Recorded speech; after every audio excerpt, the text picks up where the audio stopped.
We are back with another video. Before we get into the video, like, comment, and subscribe to the channel. Now, a lot of fans are calling out Nicki Minaj, saying that she lied or she tricked the fans because today is 3/27 and there's no album, okay? A fan tweeted to Nicki Minaj, "Lying on your dead album." Obviously trying to put a spin to the Bigfoot lyrics. And then I don't know if this was a fake tweet or not, but this tweet is going around where allegedly Nicki Minaj tweeted there's no album. I don't know if this is a fake tweet because you know how people like to use AI and stuff like that. And I didn't see this tweet at all. So this definitely could be fake. But clearly there is no album. So a lot of fans are saying that Nicki Minaj did in fact trick the fans or trick Cardi B. You know, remember, because she did announce it during Cardi B's rollout that the album was coming. A lot of people were hoping that she was going to do a surprise drop. But let me know how y'all feel about it. And did you want Nicki Minaj to drop an album? Here's my thing. I feel like I knew the album wasn't coming. I don't know why fans are shocked.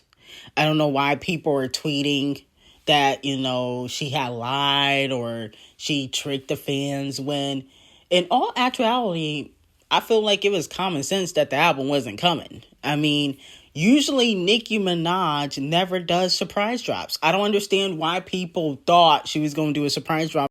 Nicki's never really done that like that. Not for an album. Now, for singles and features, possibly she's done that. But when we're talking about albums, a whole album, Nicki's never done that. And I wouldn't expect Nicki to do that. I think a rollout is, you know, very important for any artist, including the ones that sell. Because at the end of the day, fans are fickle. One day they fuck with you, next day they don't. So a lot of times, you know, fans will switch their tune based on the day of the week. And y'all can say, oh, there really weren't fans to begin with. But I feel like people are allowed to change their mind. People are allowed to say, you know, I was with it. Now I'm not.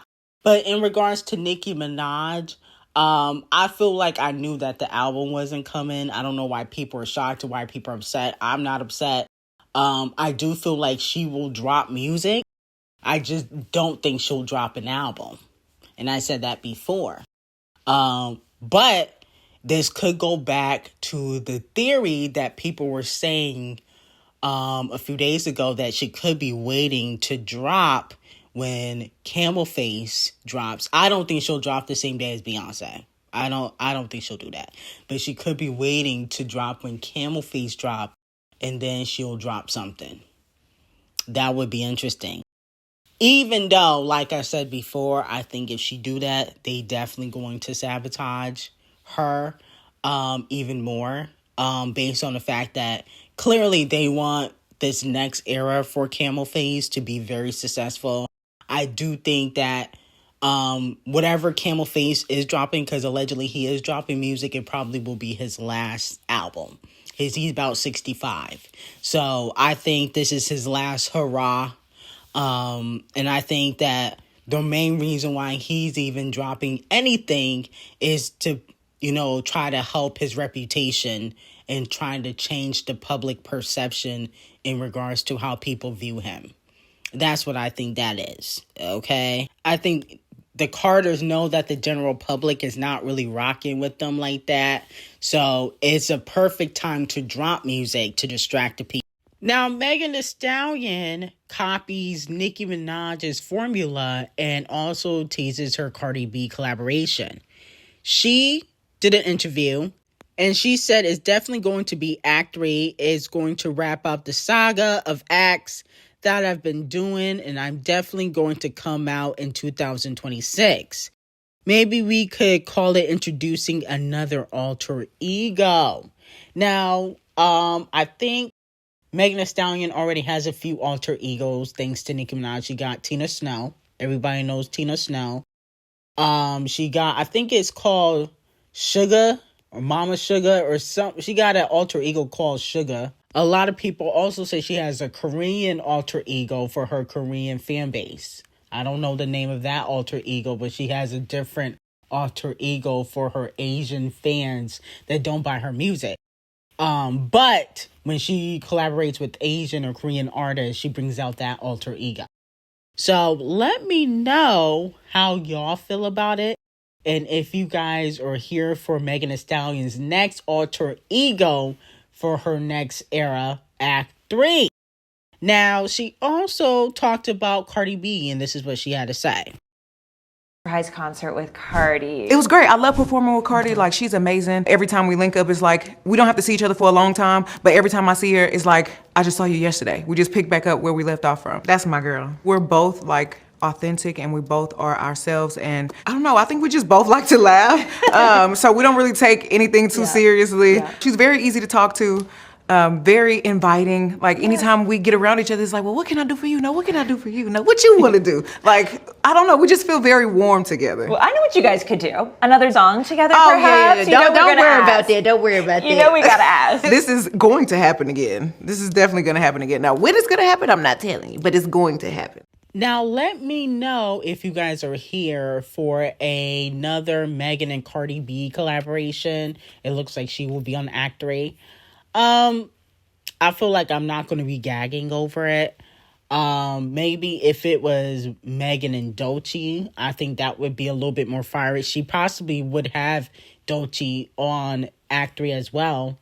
But I don't know. I feel like I'm kind of over the Megan and Cardi B collaborations because they've done it so many times. I mean, it's like when 21 and, Champagne Thickums collaborate. It's like they've done it so many times. That's why when Champagne Thickums was on 21's last album that dropped, it flopped. 21 had Drake on his last album and nobody cared because they collaborate too damn much. It's like DJ Khaled and Champagne Thickums. It's like we kind of over those collaborations. Now, it looks like Camel Face is getting exposed yet again. As we know, he did an interview with GQ and he talked about different topics: Blue Ivy, Kendrick and Champagne Thickums, the Super Bowl, the lawsuit he had last year. But they also asked him about him being called a capitalist and, how billionaires have a reputation of taking advantage of people. He said that he's never taken advantage of anyone, even though he did sell his mama crack, but that's neither here or there. But a former Roc Nation employee did publicly talk about their experience working at Roc Nation. And it looks like Camel Face has a reputation of taking advantage of the small people. The former employee said, here's where I step in. I'm not one of these I hate capitalists or rich people type of guys because I'm a hustler too. Make your money and I will too. However, your company, Roc Nation, literally couldn't survive without unpaid interns who did the exact same work as paid employees. Many of the unpaid interns were from urban communities, and it was tough on them to work for free, and yet they got nothing but the ability to put Roc Nation on the resume. Many didn't even get full-time jobs at Roc Nation or the music industry after their internship, because we all know nepotism and being connected matters more than anything in the music industry. The music industry as a whole takes advantage of people, and people within the music industry use their talent, clout, and the fact that everyone else wants to work in the entertainment to not pay people their worth. The same employee said, I worked at Roc Nation. People talk about this company like they're in the Illuminati and they control the world. This is a ghetto-ass company that barely wanted to pay photographers to take pictures at the 40/40 Club so we can have pictures for social media.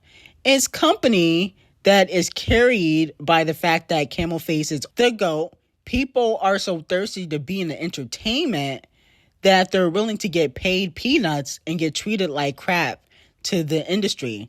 My first day at the job, my boss showed up 2.5 hours late, hands me a laptop with food all over it, gives me some handy wipes, and says, clean that shit off.